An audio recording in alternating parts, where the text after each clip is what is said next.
तं नित्यं ध्यायन्ति योगिनः कामदं मोक्षदं चैवोङ्काराय नमो नमः। अविरलशब्दघनोग प्रक्षालितसकलभूतलमलकलङ्काः मुनिविरूपाशतीर्थ्या सरस्वती हरितनोदुरितम् अज्ञानतिमिरान्धानां ज्ञानाञ्जनशलाकया चक्षुरुन्मीलितं येन तस्मै श्रीगुरवे नमः। परं गुरुभ्यो नमः। परं प्राचार्यगुरुभ्यो नमः। सकलकलशविध्वंसकं श्रेयसां परिवर्धकं धर्मसम्बन्धकं भवजीवमनः प्रतिबोधकारकम् इदं शास्त्रं श्री कार्तिकेयानुप्रेक्षाणां ध्येयम् अस्य मूलग्रन्थकर्तारः श्रीसर्वज्ञदेवाः तदुत्तरग्रन्थकर्तारः श्रीगणधरदेवाः प्रतिगणधरदेवाः तेषां वचोनुसार श्रीमद् आचार्यप्रवर श्री कार्तिकेय स्वामिना विरचितम् इदं शास्त्रम् मङ्गलं भगवान् वीरो मङ्गलं गौतमो गणी मङ्गलं कुन्दकुन्दार्यो जैन धर्मोऽस्तु मङ्गलम्। सर्वमङ्गलमाङ्गल्यं सर्वकल्याणकारकं प्रधानं सर्वधर्माणां जैनं जयतु शासनं जैनं जयतु शासनं। कोटिशतं द्वादशैव कोट्यो लक्षाण्यशीतित्रिदकानि चैव पञ्चाशदष्टौ च सहस्रसङ्ख्या मेतच्छ्रुतं पञ्चपदं नमामि अरिहंत भाषियत्थं गणहर देवेहिं गन्त्यं सम्मं प्रणमामि भक्तियुक्तो सुदनानमहोवहिं शिरसा इच्छामि वन्ते सुदवती काउशगो कौतसालुच्यम अंगो अंगो पैणय पावडे परियम्मि सुतपर्माणि योग पुबगै चूलिया चेव सुतथै थुई धम्म कहायम सयानिच्च कालमंचेमि पूजेमि वन्दामि नमुंसामि दुख खो कम खो बोहिलाओ सुगई गमनम समाहि मरणम जिन गुण संपत्ति हो मध्यम पौर्वाणिक स्वाध्याय वेलायां पूर्वाचार्यानुक्रमेण सकल कर्मक्षयार्थं भाव पूजा वंदना स्तव समेतं श्रीमदाचार्य भक्ति कायोत्सर्गम करोम्यहम्।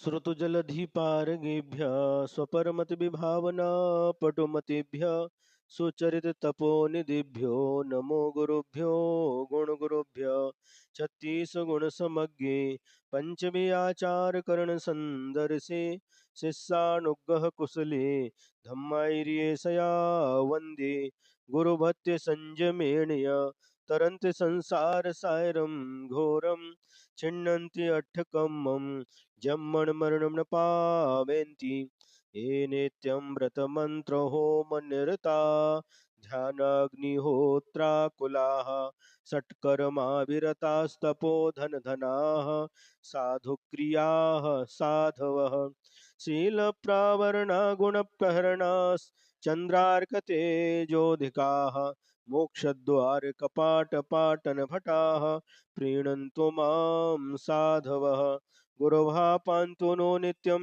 ज्ञानदर्शननायकाः चारित्राणो गम्भीरा मोक्षमार्गोपदेशकाः इच्छामि वन्ते आयुर्वत्ति काओशगोकौतसालुचिं सम्मनान सम्मदंसण समचरजुत्ताडं पञ्चव्याचारणम् आयर्याणम् आयारादिसुदनानोपदेश्याणम् उवज्झायाणं तिरयण गुणपालनरदानं सव्वसाहूणं शयानित्यकालमञ्चेमि पूजेमि वन्दामि नमंसामि दुःखखो कम्मखो बोहिलाओ सुगैगमनं समाहि मरणं जिनगुण संपत्ति हो मध्यम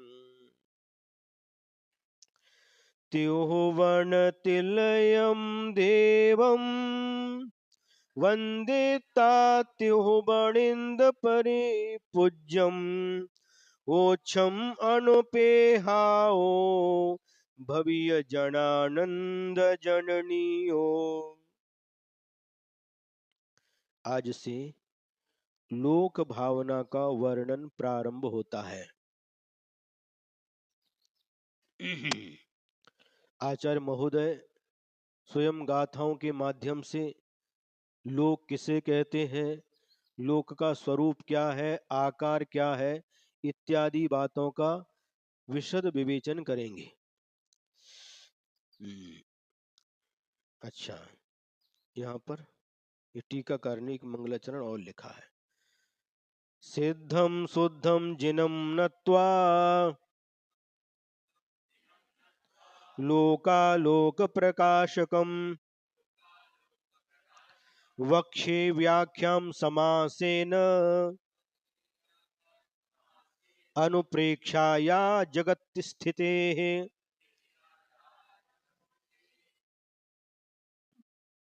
जो सिद्ध है शुद्ध है ऐसे जिनेन्द्र भगवान को नमस्कार करके, और कैसे हैं कहे भगवान, लोकालोक प्रकाशकम, लोक और अलोक दोनों के प्रकाशक है। लोक और अलोक के प्रकाशक जो सिद्ध शुद्ध जिनेन्द्र भगवान को नमस्कार करके मैं समासेन संक्षेप से अनुप्रेक्षा अनुप्रेक्षा का जो जगत की स्थिति है, संसार की स्थिति है, उसकी व्याख्या करूंगा, ऐसा उन्होंने कहा। अथ लोकानुप्रेक्षाम व्याख्यायमानः श्री स्वामी कार्तिकेयो लोकाकाश स्वरूपम प्ररूपयति। अब लोक अनुप्रेक्षा का व्याख्यान करते हुए श्री स्वामी कार्तिकेय लोकाकाश के स्वरूप का प्ररूपण करते हैं। गाथा नंबर 115। सौवायासमनंतम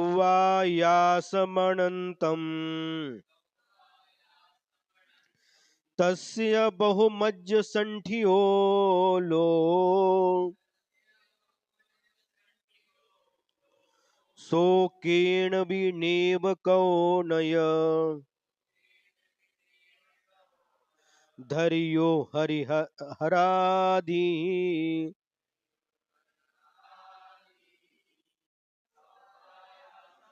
नहीं, एक मिनट रुकना, इसको थोड़ा सा क्या करना, ये थोड़ा सा ये जो नीचे की पंक्ति है ना उसको कऊ पर रोकना।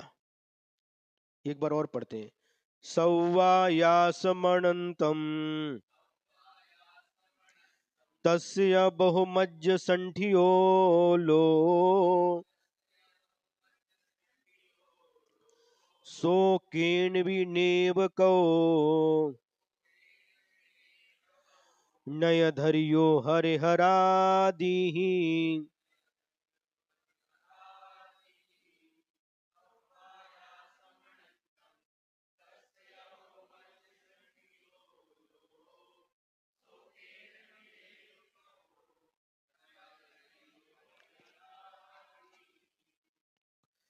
सव आयासम अनंतम, जब संधि तोड़ेंगे तो क्या निकलेगा, सव आयास आयासम अनंतम। जो सभी आकाश है, 6 द्रव्यों में एक आकाश द्रव्य भी है। जीव द्रव्य, पुद्गल द्रव्य, धर्म द्रव्य, अधर्म द्रव्य और आकाश द्रव्य, काल द्रव्य। तो जो आकाश द्रव्य है वह कैसा है, अनंतम, सभी आकाश अनंत है। तस् य बहुमज्ज संठियो लो, और तस माने उसके, बहुमज्ज संठियो बहुमध्य भाग में स्थित, लो यह लोक है। सो वह लोक, केण भी नेव कहो, वह लोक किसी के द्वारा भी किया नहीं गया, बनाया नहीं गया।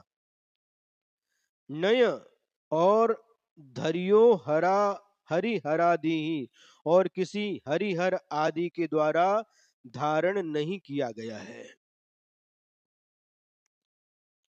गाथा का अर्थ क्या निकला? यह जो समस्त आकाश है वह अनंत है, अनंत प्रदेशी है। उसके ठीक मध्य भाग में, बहुमध्य भाग में यह लोक स्थित है। इस लोक को किसी ने बनाया नहीं है और न ही हरिहर आदि उसे धारण किए हुए हैं। आगे टीकाकार इसको खुलासा करेंगे। सर्वाकाशम अनंतम तस्य च बहुमध्य संस्थितः लोकः स केनापि नैव कृतः न च धृतः हरिहरादिभिः। टीका। सर्वाकाशम लोकाकाशम अनंतम अनंतानंतम द्विकबार अनंतमानम सर्वम नभो अस्ति। जो सभी आकाश है वह कैसा है? अनंत है, अनंतानंत है।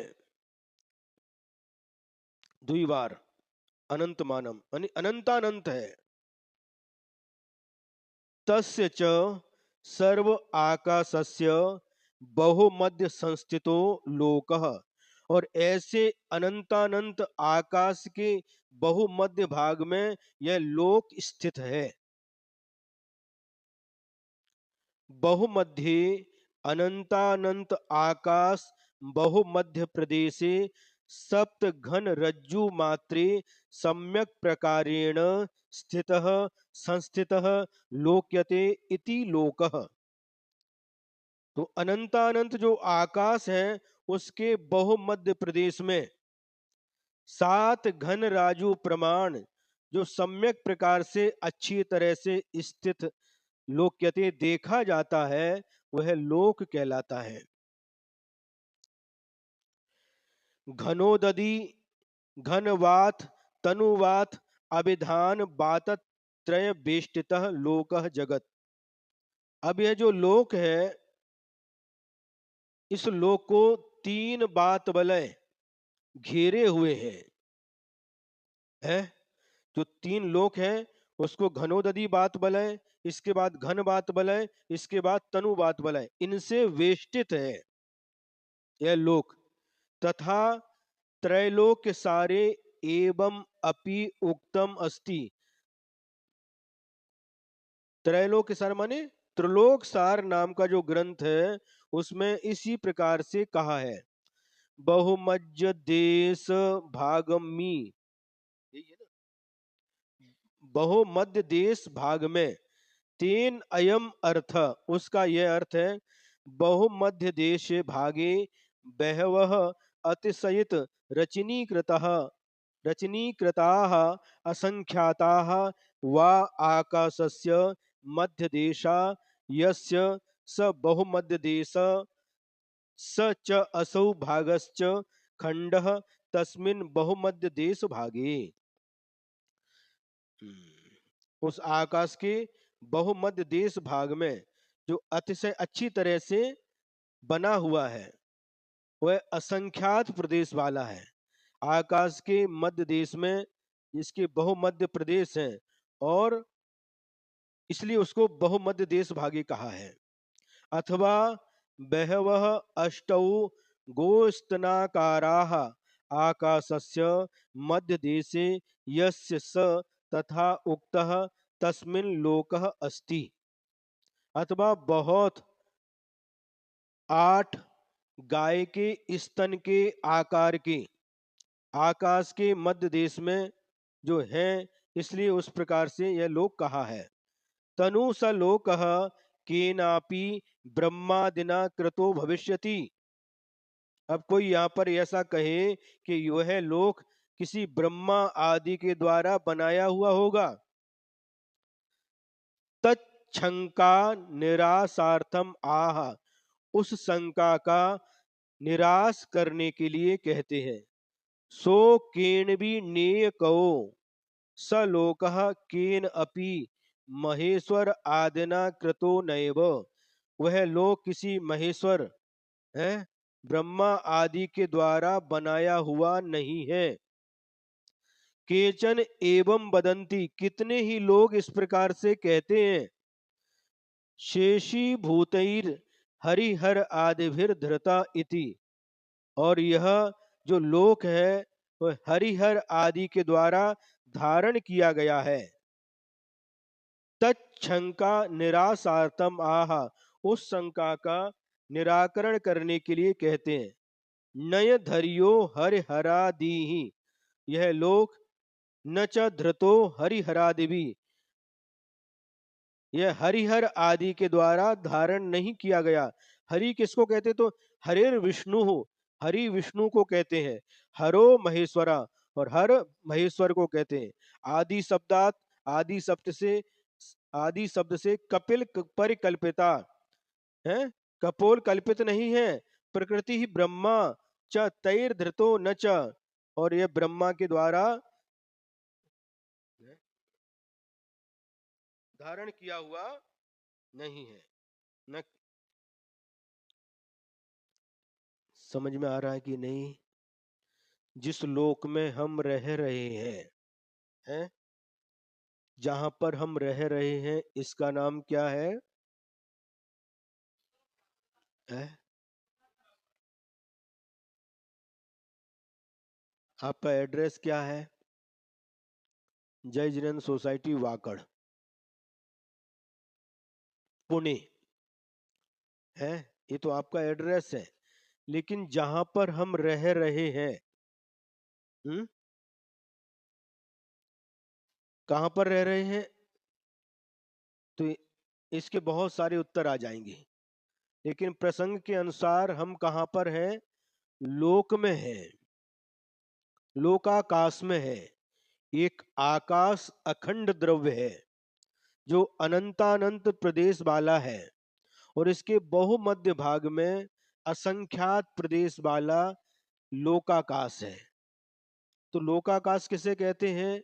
जहां पर जीव, पुद्गल, धर्म, अधर्म आदि द्रव्य पाए जाते हैं, आकाश के उतने क्षेत्र को लोक कहते हैं, लोकाकाश कहते हैं।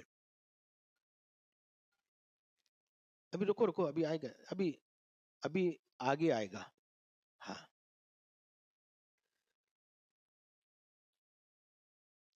तो हम कहां पर हैं?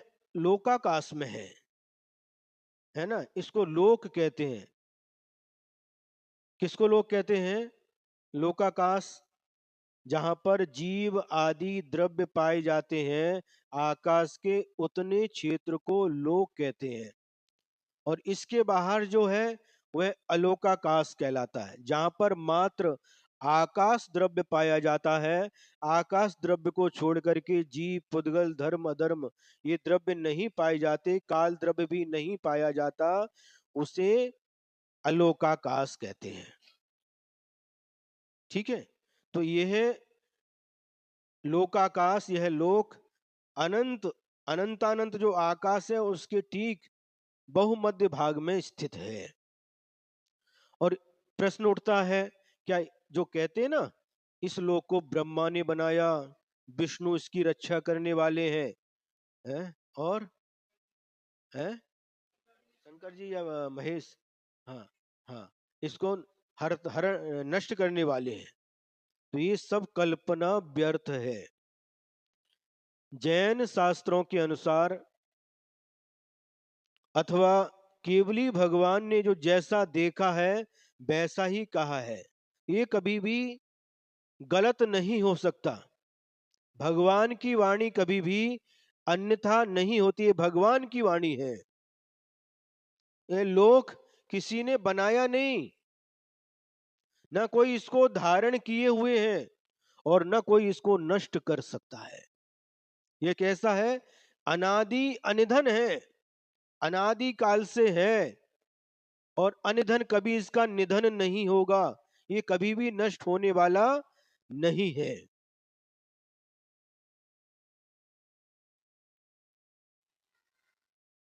प्राय करके हम लोग जिन लोगों के बीच में रहते हैं, वो जैसा बताते हैं वैसे ही हम अपनी धारणा बना लेते हैं। ये बनाया है, सृष्टि का कर्ता ब्रह्मा है, सृष्टि की रक्षा करने वाला रक्षक विष्णु है, और सृष्टि का संहार करने वाला महेश है। ऐसा जो कहा जाता है वह आगम के अनुसार बैठता नहीं।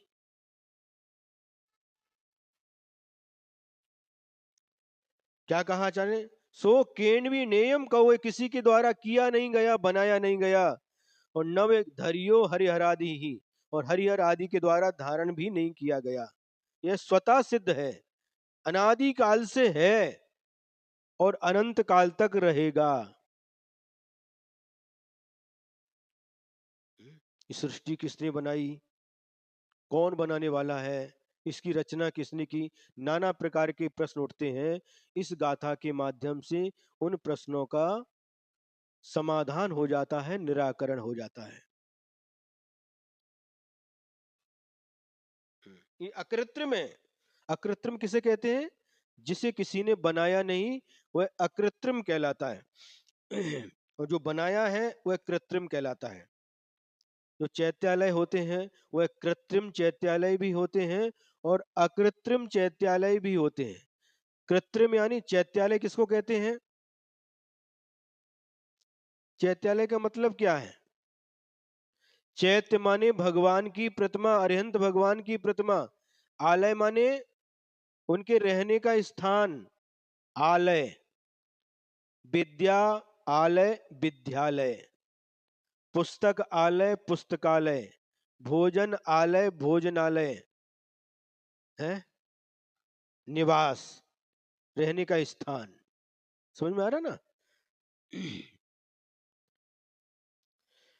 अथ सर्व आकाशे लोकाकाश इति विशेष कुति कुतः इति चेत आह। अब सभी आकाश में लोकाकाश या विशेष कैसे हैं, ये आगे कहते हैं। क्या विशेषता है लोकाकाश की? अन्नोन्न पवेशेण य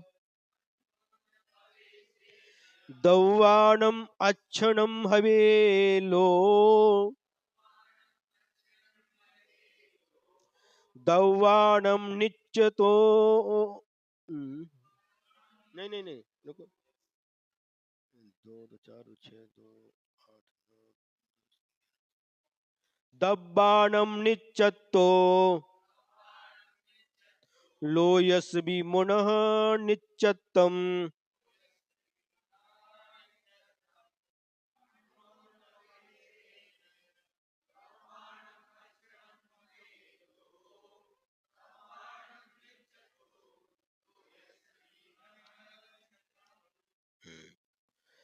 अन्योन्य पवेशेण, अन्य अन्य माने एक दूसरे में प्रवेश।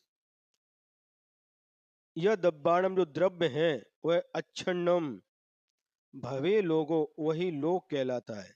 जो द्रव्य है ये परस्पर में एक क्षेत्र अवगाह रूप है। माने जो लोकाकाश असंख्यात प्रदेशी है, यहाँ पर धर्म द्रव्य भी उसके आकाश प्रदेशों में ही, लोकाकाश के प्रदेशों में धर्म द्रव्य भी समाया है, उसी में अधर्म द्रव्य समाया है, काल द्रव्य भी समाया है। तो ये एक दूसरे के परस्पर में एक क्षेत्र अवगा रूप स्थित है, यही लोक है। दब्बाणम नित्यत्व, जो द्रव्यों की नित्यता है, इसलिए लोयस भी मुनः नित्यतम, लोक को भी नित्य जानो। नित्य माने जो कभी नष्ट नहीं होता। अन्योन प्रवेशेन च द्रव्याणाम आसनम भवेत लोकः, द्रव्याणाम नित्यत्वतः लोकस्य अपि जानीत नित्यत्वम्। लोकः त्रिभुवनम भवेत, लोकः त्रिभुवनम भवेत। लोक किसे कहते हैं? आप लोग छह डाला भी पढ़ रहे हैं और उसमें आता जे त्रिभुवन में जीव अनंत, सुख चाहे दुख ते भयवंत, ताते दुख हारी सुखकार, कहे सीख गुरु करुणाधार। इसमें क्या कहा? जे त्रिभुवन में, त्रिभुवन शब्द आया ना, तो वहां पर भी ये त्रिभुवन, भुवन कहो, लोक कहो, जगत कहो, ये सब पर्यायवाची नाम है। त्रिभुवन ने तीन लोक, लोक क्या है? वह तीन भुवन रूप, तीन लोक, तीन लोक जिसको कहते हैं ना, हाँ वह होता है।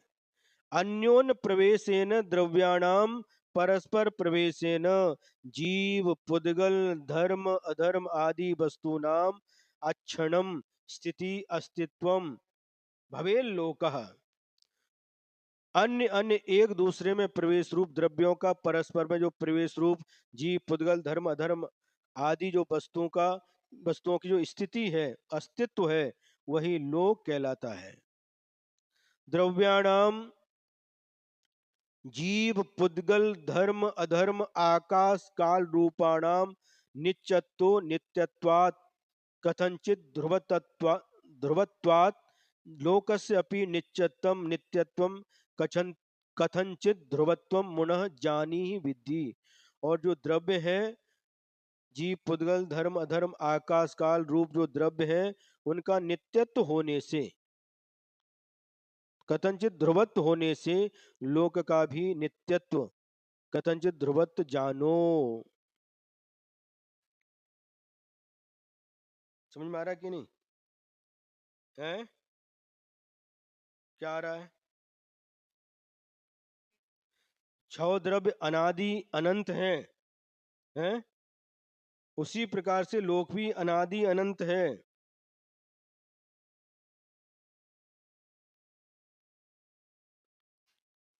कहाँ तक आई है? ये गाथा का अर्थ बताया यहाँ पर टीका में, हिंदी में। लोको अकिट्टिमो, त्रिलोक सार की गाथा है। लोको अकिट्टिमो, यह लोक अकृत्रिम है। खलु अनाई निहनो, अनादि अनिधन है। हम्म स्वभाव निबद्धो, और स्वभाव से निष्पन्न है। स्वभाव से निष्पन्न मतलब यह स्वभाव से बना हुआ है, किसी ने बनाया नहीं है। जीवा जीवई फुडो सवागास वह वो निच्चो, और जीव अजीब सभी द्रव्यों से भरा हुआ है।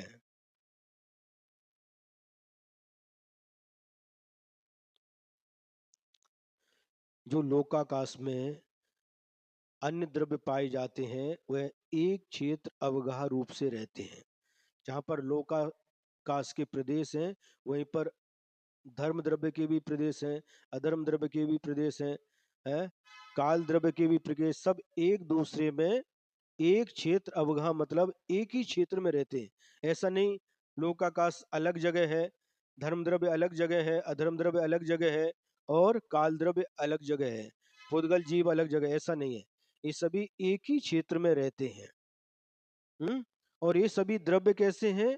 नित्य। द्रव्य हमेशा नित्य होता है। नित्य किसे कहते हैं? जिसका कभी नाश नहीं होता, जो कभी उत्पन्न नहीं होता, और जिसका कभी नाश भी नहीं होता, वह द्रव्य कहलाता है। सद्द्रव्य लक्षणम, सद्द्रव्य का लक्षण है। और सत क्या है? उत्पाद व्यय द्रव्य युक्तम सत। आगे स्वयं आचार्य महाराज खोलेंगे इस विषय को। आगे चलते अपन। गाथा नंबर 117। परिणाम सहावादो पढ़ समयम परिणमंति दौवाणी तेसिम परिणामादो लोयस्वि मुनः परिणामम।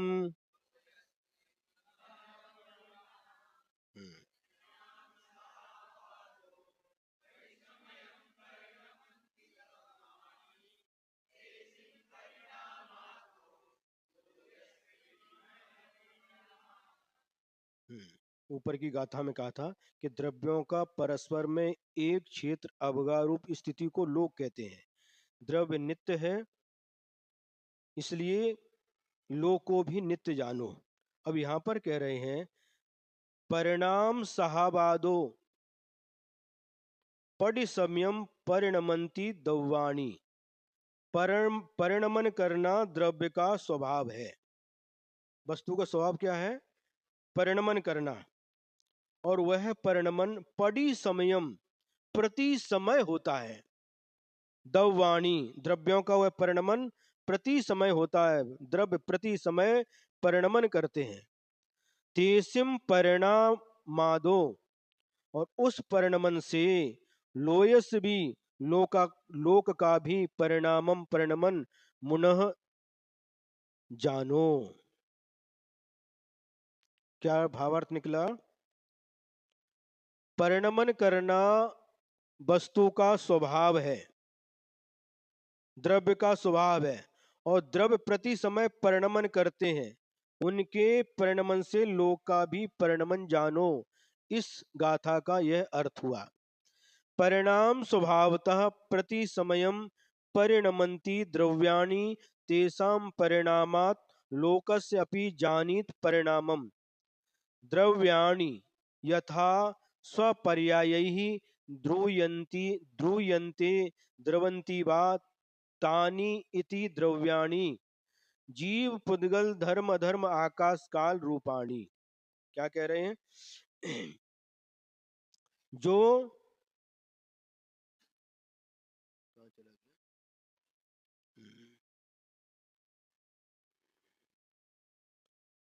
स्वपर्यायी, जो द्रव्य अपनी पर्यायों के द्वारा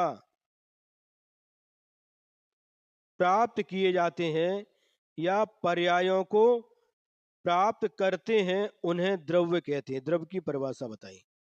क्या कहा? जो पर्यायों के द्वारा प्राप्त किए जाते हैं या पर्यायों को प्राप्त करते हैं, उन्हें द्रव्य कहते हैं।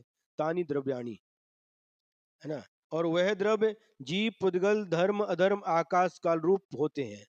प्रति समयम समयम समयम प्रति परिणमन्ति, और वह द्रव्य प्रति समय उनमें परिणमन होता रहता है। हाँ, उत्पाद व्यय चलता रहता है। उत्पाद व्यय द्रव्य रूपेण, वह परिणमन उत्पाद व्यय द्रव्य रूप से होता है। परिणमन्ति, उनके द्वारा यह परिणमन करते हैं।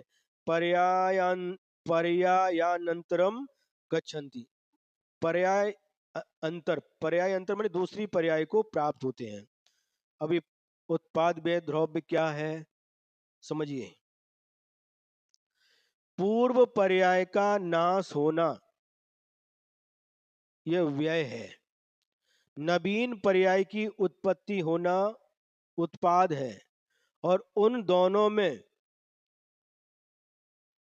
जो दोनों ही पर्यायों में जो बना रहता है वह द्रव्य कहलाता है। कैसे? ये पर्याय भी अलग अलग, स्वभाव पर्याय, विभाव पर्याय, अर्थ व्यंजन पर्याय, ये आगे खोलेंगे। इसको समझ में आ रहा ना? एक हम मोटे तौर से बताते हैं। अभी हम मनुष्य हैं, आयु कर्म समाप्त होते ही ये पर्याय छूट जाती है, और मान लो हमने देव आयु का बंद किया, देव पर्याय हमको प्राप्त हो जाती है। तो ये जो ये मनुष्य पर्याय छूटी, ये पूर्व पर्याय का व्यय हुआ। देव पर्याय प्राप्त हुई, यह वहां पर देव पर्याय का उत्पाद हो गया। और इन दोनों ही अवस्था में आत्मा वही है, ये द्रव्यत्व हो गया, द्रव्य हो गया। आगे आगे टीका में खोलेंगे, शायद देखते हैं अपन है?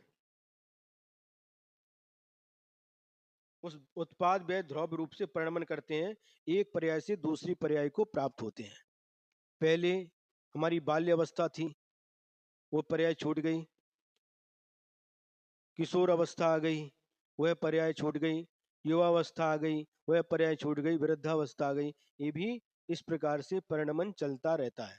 पूर्व पर्याय का विनाश व्यय, नवीन पर्याय का उत्पाद उत्पत्ति उत्पाद, और इन दोनों ही अवस्था में जो बना रहना वह द्रव्य। प्रत्येक द्रव्य में घटाना। पुद्गल द्रव्य को ले लो, जो कल उदाहरण दिया था ना। कलश था, सोना पहले सोने की पर्याय में था, उसका कलश बना दिया, कलश पर्याय की उत्पत्ति हो गई। जो सोने के रूप में था उसका विनाश हो गया। लेकिन सोना दोनों ही अवस्था में है। बाद में उन्होंने उस सुनार के पास जाकर के उस कलश को गला करके मुकुट बना दिया। अब क्या हुआ? कलश पर्याय का नाश और मुकुट पर्याय की उत्पत्ति। सोना दोनों में एक समान, ये ध्रुव हो गया, द्रव्य हो गया।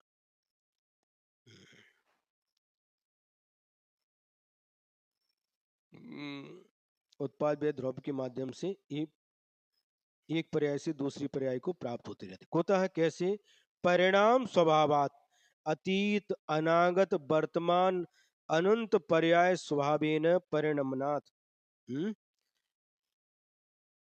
परिणाम स्वभाव से, अतीत माने भूतकाल, अनागत यानी भविष्यकाल, और वर्तमान काल की जो अनंत पर्याय स्वभाव से इनके परिणमन होने से ये पर्याय, एक पर्याय दूसरी पर्याय को प्राप्त करते रहते। द्रव्य एक पर्याय से दूसरी पर्याय को प्राप्त होता रहता है। तेषां जीव पुद्गलादि द्रव्याणाम परिणामात् परिणमनात् अनेक स्वभाव विभाव पर्याय रूपेण परिणमनात् लोकस्य अपि परिणामं परिणमनम पर्याय रूपेण कथंचित अनित्यत्वं सपर्यायत्वं च मन्यस्व जानीहि विद्धि।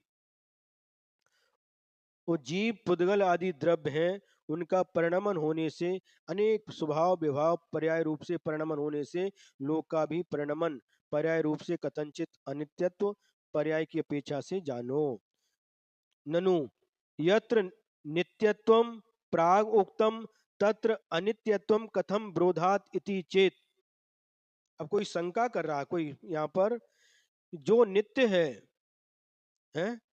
प्राग उक्तम, पहले आपने कहा है कि जो नित्य है वह अनित्य किस प्रकार से हो सकता है? नित्यता और अनित्यता में परस्पर में विरोध है? जैसे अंधकार और प्रकाश आपस में विरोध है। जहां अंधकार रहेगा वहां प्रकाश नहीं रह सकता, और जहां प्रकाश रहेगा वहां अंधकार नहीं रह सकता। उसी प्रकार से यहाँ पर कह रहे हैं कि जो नित्य है और अनित्य है, इन दोनों में आपस में विरोध है। नित्य माने जो कभी मिटता नहीं, और अनित्य माने मिटने वाला, ये दोनों में विरोध है। फिर ये एक किस प्रकार से जो नित्य है वो अनित्य कैसे हो सकता है? तो इसका उत्तर दे रहे, वस्तुनः अनेकांतात्मकत्वम सत्वात्। जो वस्तु होती है वह अनेक धर्म वाली होती है, अनेकांतात्मक होती है, इस अपेक्षा से सत्वत्वात्, क्योंकि वह सत है।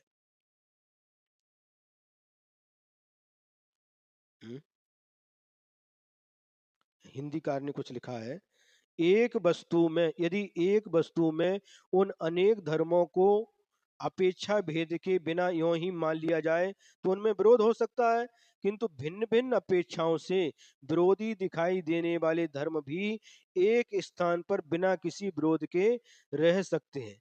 जैसे पिता पुत्र भाई जमाई आदि लौकिक संबंध परस्पर में विरोधी प्रतीत होते हैं, किंतु भिन्न भिन्न संबंधियों की अपेक्षा से यह सभी संबंध एक ही मनुष्य में पाए जाते हैं।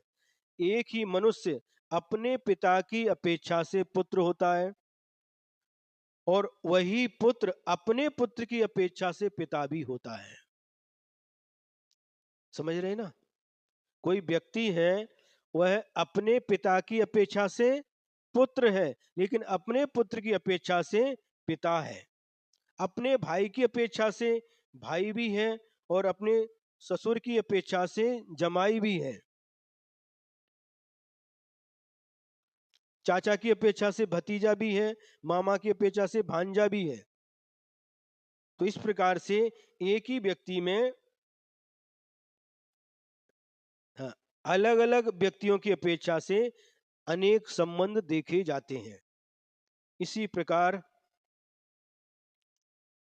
प्रत्येक द्रव्य द्रव्य रूप से नित्य है, क्योंकि द्रव्य का कभी भी नाश नहीं होता, किंतु प्रति समय उसमें परिणमन होता रहता है। जो पर्याय एक समय में होती है वही पर्याय दूसरे समय में नहीं होती। प्रति समय पर्याय बदलती रहती हैं, लेकिन इतनी सूक्ष्म होती है कि हमें अपनी दृष्टि से दिखाई नहीं देती। प्रति समय हमारे शरीर में भी परिणमन हो रहा है, प्रति समय।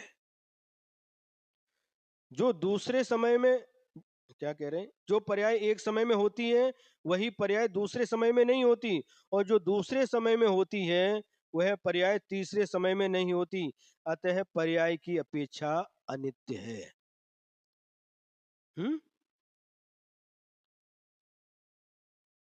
अब पर्याय दो प्रकार की होती हैं, एक व्यंजन पर्याय और दूसरी अर्थ पर्याय। इन दोनों प्रकारों की पर्यायों के भी दो दो भेद होते हैं, स्वभाव और विभाव। यानी स्वभाव व्यंजन पर्याय और विभाव व्यंजन पर्याय, बराबर है ना?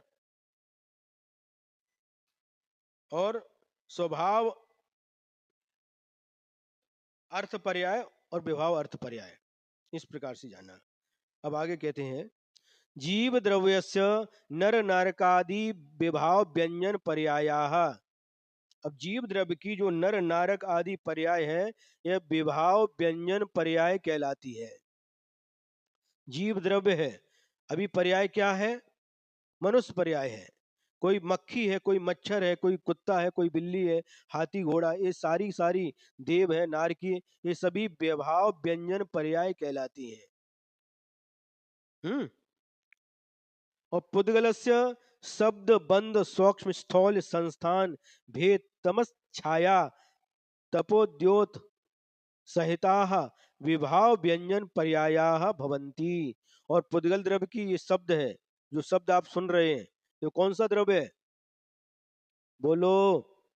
पुद्गल द्रव्य की पर्याय है शब्द, लेकिन सुनने वाला पुद्गल नहीं है, सुनाने वाला भी पुद्गल नहीं है।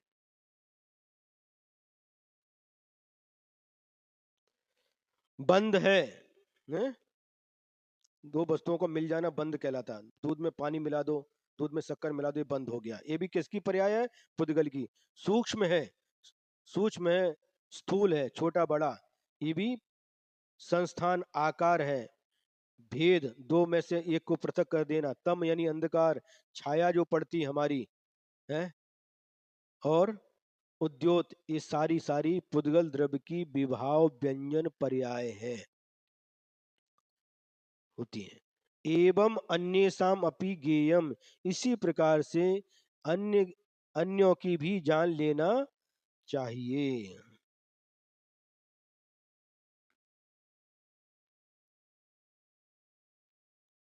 जीव द्रव्य की नर नारक आदि पर्याय विभाव व्यंजन पर्याय है, और पुद्गल द्रव्य की शब्द बंध सूक्ष्मता स्थूलता आकार खंड अंधकार छाया धूप चांदनी वगैरह पर्याय विभाव व्यंजन पर्याय है। प्रदेश प्रदेशत्व गुण के विकार को व्यंजन पर्याय और अन्य शेष गुणों के विकार को अर्थ पर्याय कहते हैं, तथा जो पर्याय पर संबंध के निमित्त से होती है उसे विभाव, तथा जो पर संबंध के निमित्त के बिना स्वभाव से होती है उसे स्वभाव पर्याय कहते हैं। हम चर्म चक्षुओं से जो कुछ देखते हैं वह सब विभाव व्यंजन पर्याय है। सारांश यह है कि द्रव्यों के समूह का नाम ही लोक है। द्रव्य नित्य नित्य है, अतः लोक भी अनित्य है। द्रव्य परिणामी है, अतः लोक भी परिणामी है। क्या समझ में आया है? हाँ।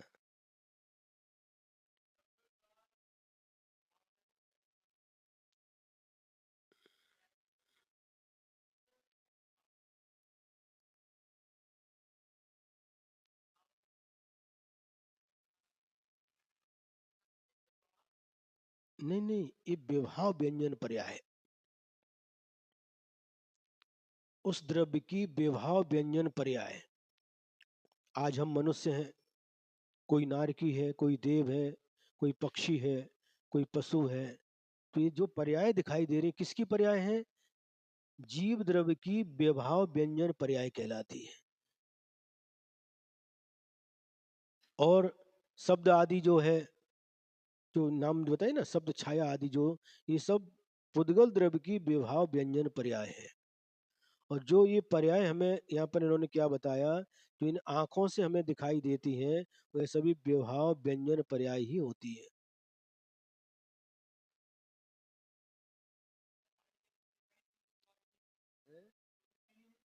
हाँ, जो दिखाई नहीं देती वो स्वभाव व्यंजन पर्याय होती है। हाँ। है? क्या ये बताया ना इसमें? मैं बताया था पहले।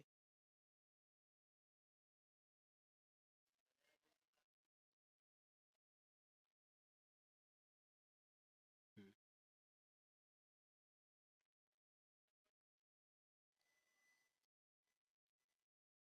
कहाँ पर है, कहाँ पर है?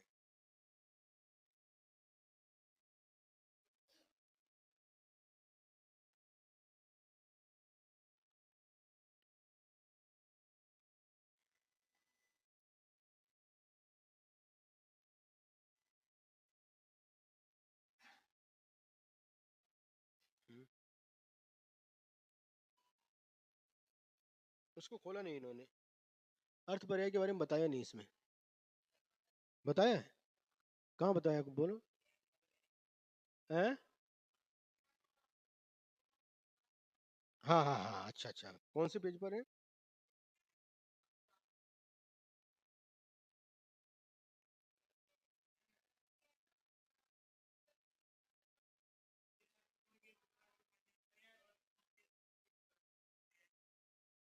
कौन से पेज नंबर बोलो? 57 पर है, ऊपर के नीचे?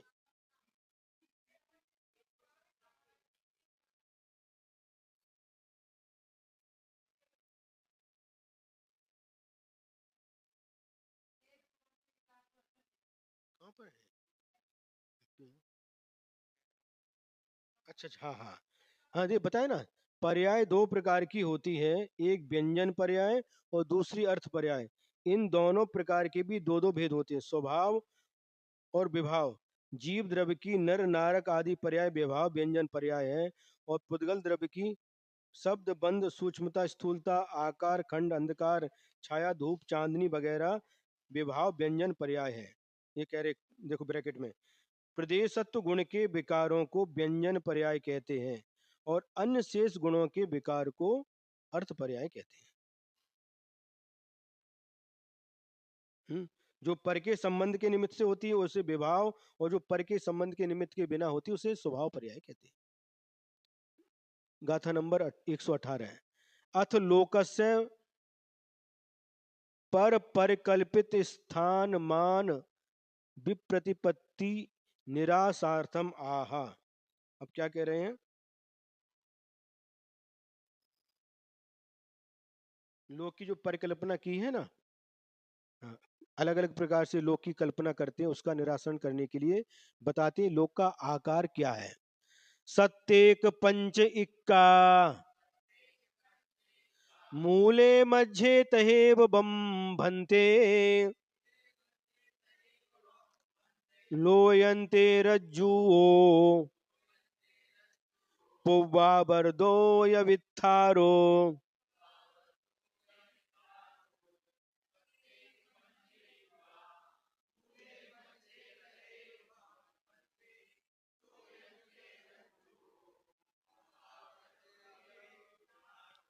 हम्म, सत यही है ना। हम्म, सत्येक पंच इक्का।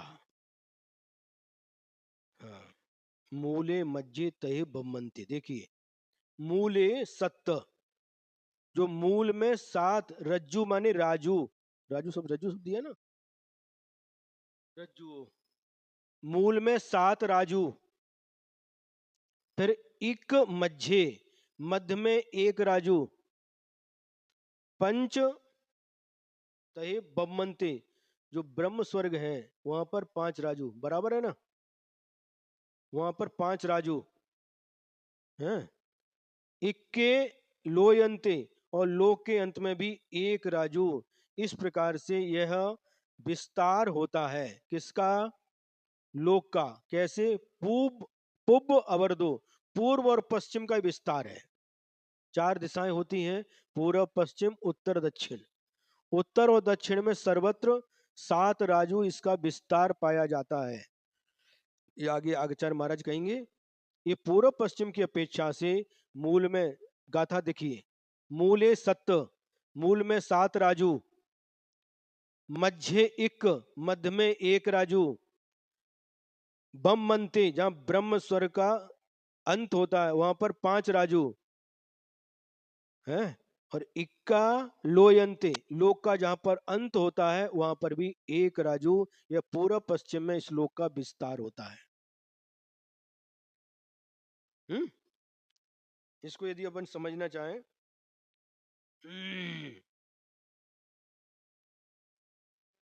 हाँ, ये लोकाकार होता है? कैसे? एक कोई व्यक्ति है और अपने दोनों पैरों को फैला ले खड़े होकर के, और अपने दोनों हाथों को अपनी कमर पर रख ले, तो जैसा आकार इस शरीर का हो जाता है वही आकार इस लोक का होता है?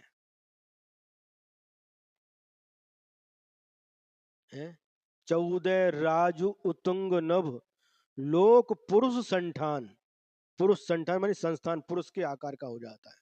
कैसा पुरुष? जो दोनों पैरों को फैलाए हैं और अपने दोनों हाथों को अपनी कमर पर रखे हैं, इस प्रकार का यह लोक का आकार है।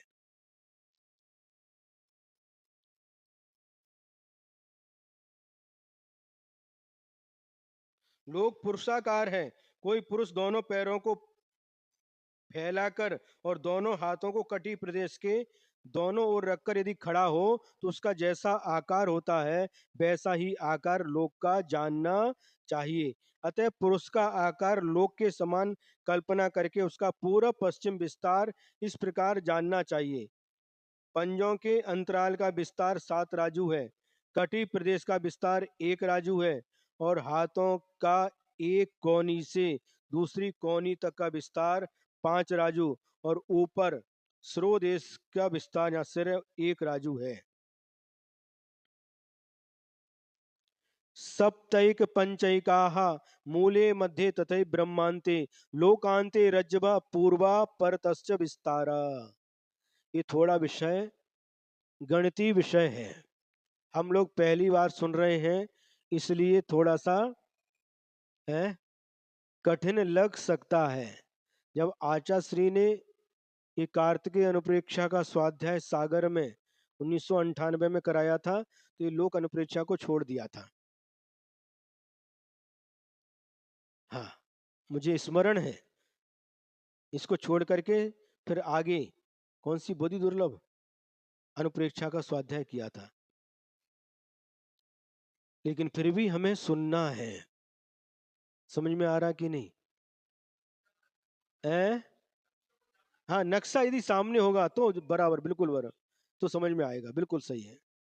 हाँ, लेकिन फिर भी नक्शा यदि हो तो उसको देख करके आप समझ सकते हैं ये भगवान की वाणी है, इस लोक का क्या आकार है, क्या स्वरूप है, ये सब इसमें बताया जा रहा है। आचार्य श्री कहते थे समझ में आए या नहीं आए ये भगवान की वाणी है, इस विश्वास के साथ सुनना।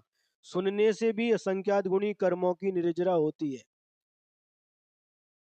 हम्म, इन शब्दों का उच्चारण करो जो आचार्यों ने लिखा है, इन गाथाओं का, इन सूत्रों का, इन श्लोकों का अपने मुख से उच्चारण करो और कानों से सुनो, सिर्फ सुनो विश्वास के साथ में।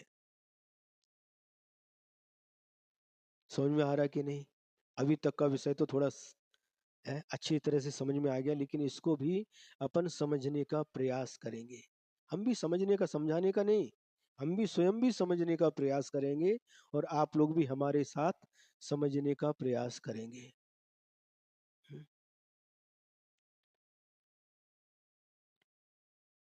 टीका, लोकस्य इति अध्याहारम, लोक इस पहले की गाथा से इसका अध्याहार करना चाहिए। पूर्वा परतः, पूर्वाम दिशाम आश्रित्य, पश्चिमाम दिशाम आश्रित्य च विस्तार व्यास, पूर्व और पश्चिम दिशा का आश्रय लेकर के इसका विस्तार व्यास बताया जा रहा है। मूले त्रिलोकस्य अधोभागे पूर्व पश्चिमेन सप्तरज्जु विस्तार, इस लोक के मूल में 7 राजु विस्तार पूर्व पश्चिम में, सब जगह पूर्व पश्चिम की अपेक्षा से लगा रहे हैं। मूल में 7 राजू विस्तार, तथैव प्रकारेण मध्ये अधो भागात क्रम हानि रूपेण हीयते यावन मध्य लोके पूर्वापरता एक एक रज्जु प्रमाण विस्तार है। और प्रकार फिर धीरे धीरे हानि करते करते घटाते घटाते यहाँ पर मध्यलोक आता है, वहां पर पूर्व पश्चिम का विस्तार एक राजू है। हम जिस लोक में रह रहे हैं इसका नाम मध्यलोक है और इसका विस्तार एक राजू प्रमाण है। तथैव बम्मन्ते तथो मध्य भागात ऊर्ध्वम क्रम वृद्ध्या वर्तते यावत् ब्रह्म लोकांते पूर्व पश्चिमेन रज्जु पंच विस्तारः। अब इसके बाद में क्रम से एक राजू तक, पहले हमने क्या किया, 7 राजू से घटाते घटाते मध्यलोक तक एक राजू बचा। अब पुनः बढ़ाते बढ़ाते क्रम से वृद्धि करते करते जहां पर ब्रह्मलोक का अंत होता है, 5वां स्वर्ग है ना, जहां पर लोकांतिक देव रहते हैं, और उसका जहां अंत होता है वहां पर पूर्व पश्चिम में 5 राजू विस्तार हो जाता है, लोयंते ततश्च ऊर्ध्वम पुनरपि हीयते, और इसके ऊपर पुनः घटाते घटाते यावत यावत लोक अंते लोको उपरिम भागे पूर्वापरता एक रज्जु प्रमाण विस्तारो भवति। और पुनः जो ब्रह्म स्वर्ग तक 5 राजू हुआ, पुनः घटाते घटाते गए और जहां पर लोक का अंत होता है वहां पर एक राजू विस्तार पाया जाता है। इति दक्षिण अथ दक्षिण उत्तरतः कियन मात्रम इति उक्ते प्राह। अब कोई पूछता है कि पूर्व पश्चिम के की अपेक्षा से आपने लोक का विस्तार बता दिया, अब उत्तर दक्षिण की अपेक्षा से इसका विस्तार क्या है। इस प्रकार पूछने पर आचार्य महाराज उत्तर दे रहे हैं, दक्षिण उत्तर दो पुनः सत्यवी रज्जु हवंती सौवत्थ ओढ़म 14 पुरज्जु सत्यविरज्जु घनो लो।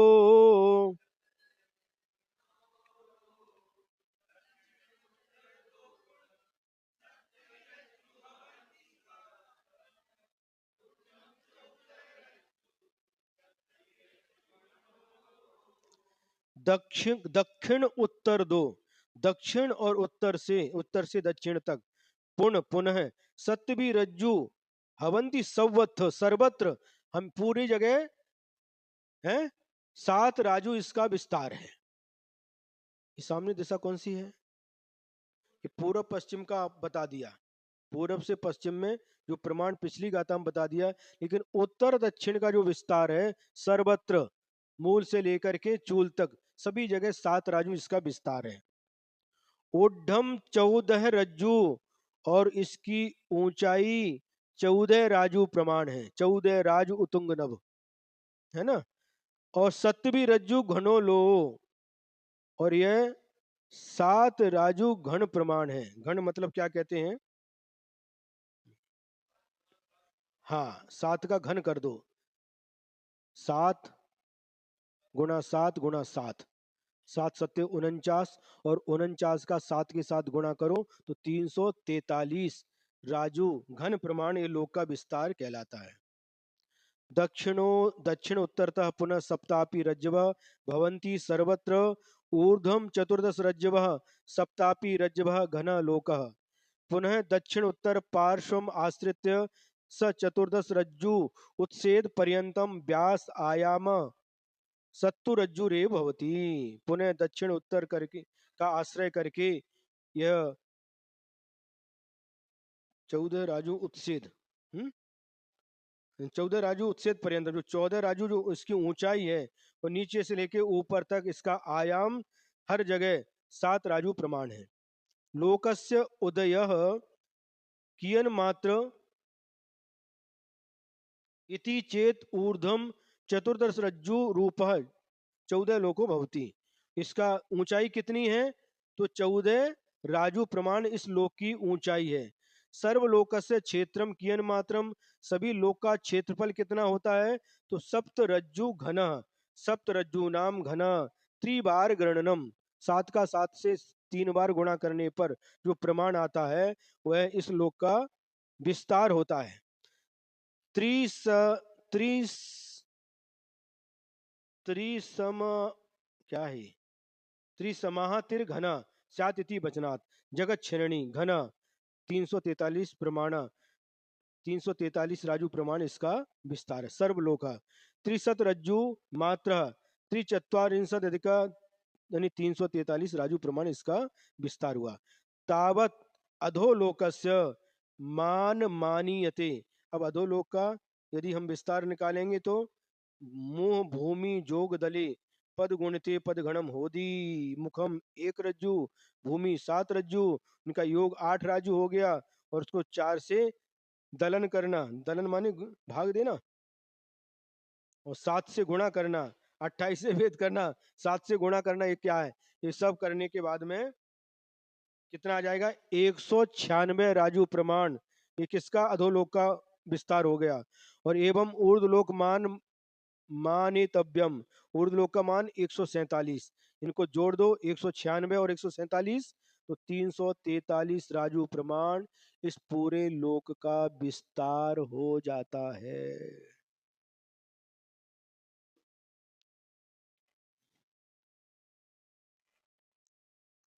समझ में आ रहा है?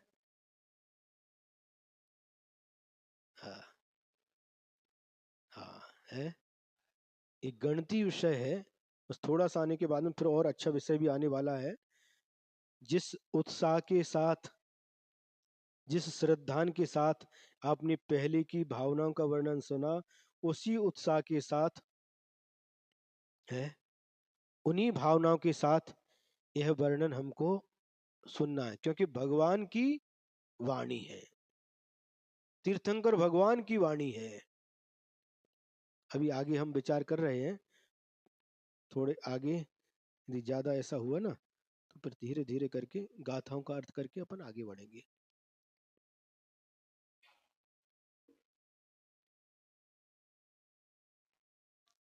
है? हाँ बहुत बड़ी है, 183 होगी। पंडित जी कह रहे लोक भी तो बहुत बड़ा है। हाँ, लेकिन ये सब जानने से क्या लाभ क्या है, हमें क्या करना कितना बड़ा है, हमें तो अपना फ्लैट नंबर पता, वहां पर रहते हैं हम, दुनिया से हमें क्या लेना देना है। जय जैन सोसाइटी ABC कौन सा ब्लॉक, उसमें कौन सी मंजिल पर कौन सा फ्लैट नंबर, वो हमको पता, हमको इससे क्या लेना देना नहीं। ये विस्तार है, इस 3 लोक में हम घूम करके आए हैं। 3 लोक में एक सुई के नोक के बराबर भी ऐसा स्थान नहीं बन बचा जहां पर हमने जन्म नहीं लिया हो, जहां पर हमने मरण नहीं किया हो।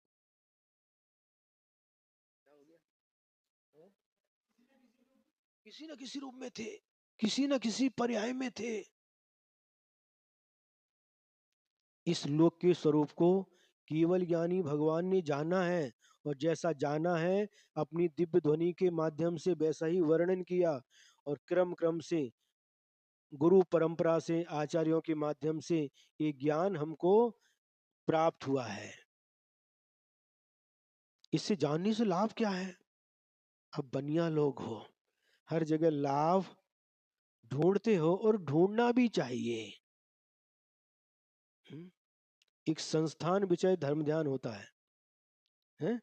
उसका मतलब क्या है?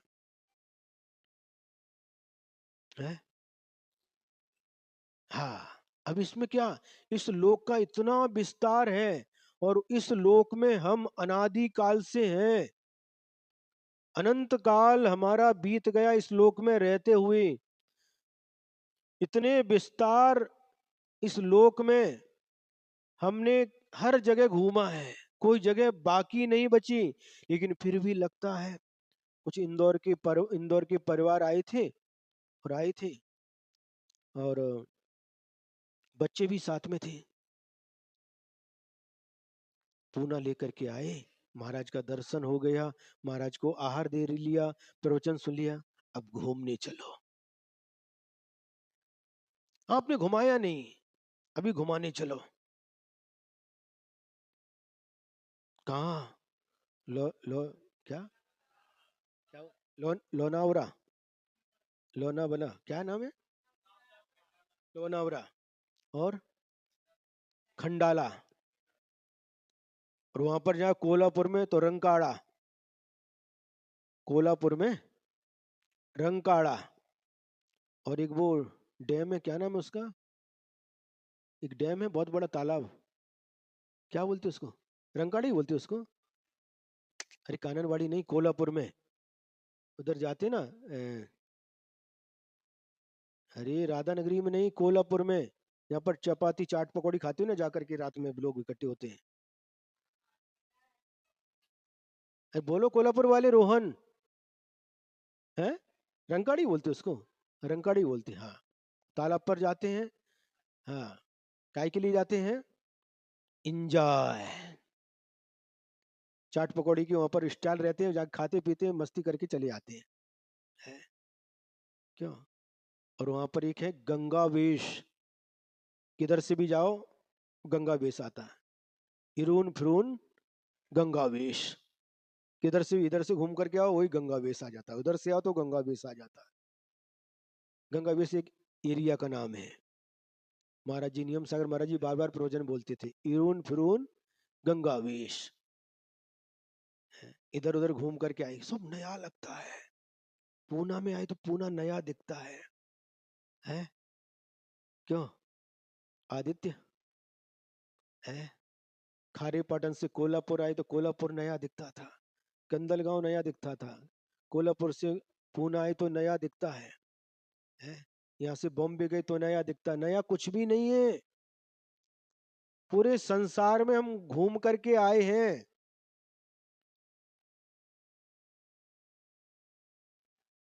भूल जाते हैं, क्योंकि अनुभूति मात्र वर्तमान पर्याय की होती है।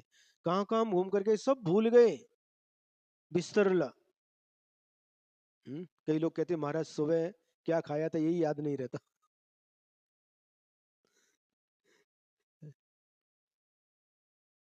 एक गाथा और पढ़ के खत्म करते हैं अपन, है ना? ठीक है, ये हो गया। मेरुस हिट भाई सत्य रज्जु हमें अहलो, उड्ढम्मी उड्ढलो, मेरु समो मध्यमो लो।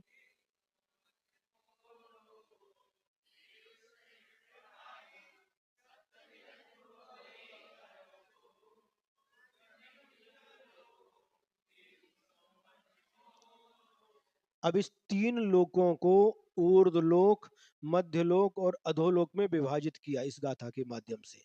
तो क्या कह रहे हैं? मेरुस हिट भाई, जो सुमेरु पर्वत है उसके अधोभाग में सप्तविरज्जु, सात राजू प्रमाण, अहलो अधोलोक होता है। समझ में आ रहा है ना? मेरु पर्वत के अधोभाग में सात राजू प्रमाण अधोलोक है।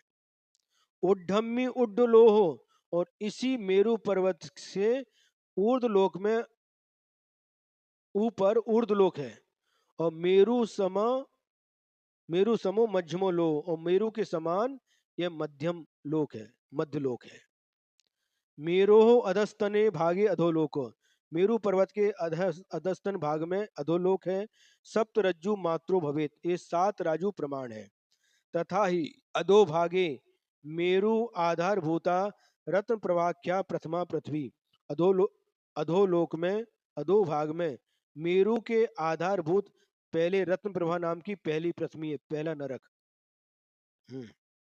तस्य अधो अधा, और उसके नीचे नीचे प्रत्येकम एक एक रज्जु प्रमाणम आकाशम गत्वा, प्रत्येक एक एक राजू प्रमाण आकाश जाकर के यथा क्रमेण सर्करा बालुका पंग धूम तमो महातमः संज्ञा षट भूमयो भवंती। एक एक राजू प्रमाण आकाश जाकर के छोड़ करके ये सर्करा प्रभा, बालुका प्रभा, पंक प्रभा, धूम प्रभा, तम प्रभा और महातमा प्रभा नाम वाली छह भूमियां होती हैं।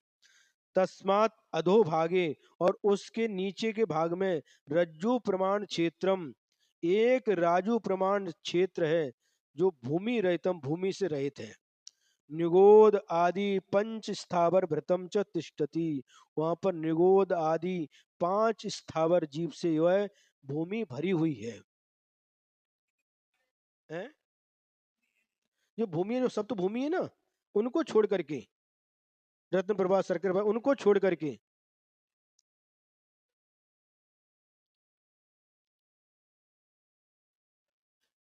वो क्षेत्र है एक राजू प्रमाण, वो 7 पृथ्वियों को छोड़ करके एक राजू प्रमाण जो क्षेत्र है जो भूमि से रहित है, वहां पर निगोद आदि 5 स्थावर सूक्ष्म जीव पाए जाते हैं। उनके लिए भूमि की जरूरत क्या है?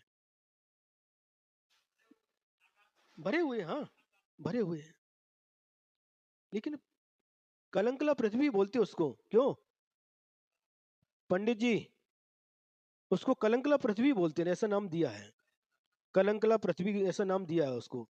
लेकिन यहाँ पर कह रहे भूमि रहित में, ऐसे मतलब ऐसा हो सकता है उन 7 भूमि से रहित, उसके नीचे एक राजू प्रमाण, ये नुगोद आदि 5 स्थावर जीवों से भरी हुई जगह है।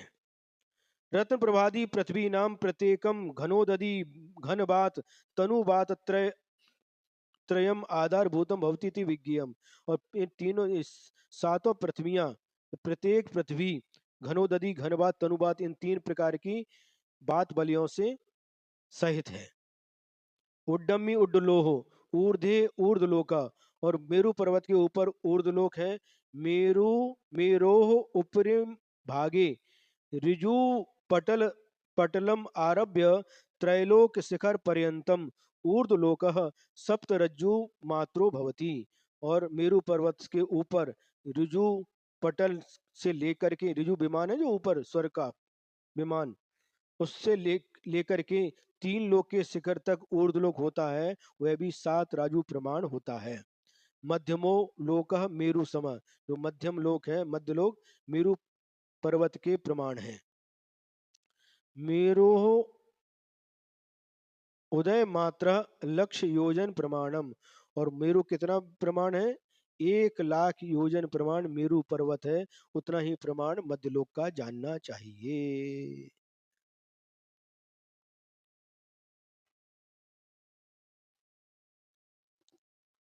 राजू ये बहुत बड़ा है, इसका विस्तार बहुत बड़ा विस्तार। जैसे यहाँ पर हम नापते ना, क्या बोलते हैं, ये 1 सेंटीमीटर से शुरू करते हैं, सेंटीमीटर के बाद इंच आता है, इंच के बाद फुट आता है, फुट के बाद मीटर आता है, गज आता है, मीटर के बाद नहीं, क्या बोलते हैं उसको, हाँ, मील, किलोमीटर है, योजन, ये बहुत विस्तार है, इसको हम बता सकते हैं। लेकिन शायद हमें जहाँ तक ध्यान में है, असंख्यात योजन का एक राजू, ऐसा कुछ ध्यान में आ रहा है। बहुत विस्तार है, इसको हम बता नहीं सकते, ये अलौकिक गणित है।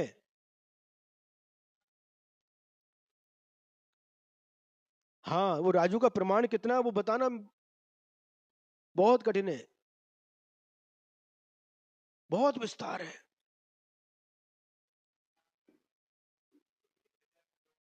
आपको जो छोटे से गांव से आते हैं ना, उनको पूरा बहुत बड़ा लगता है?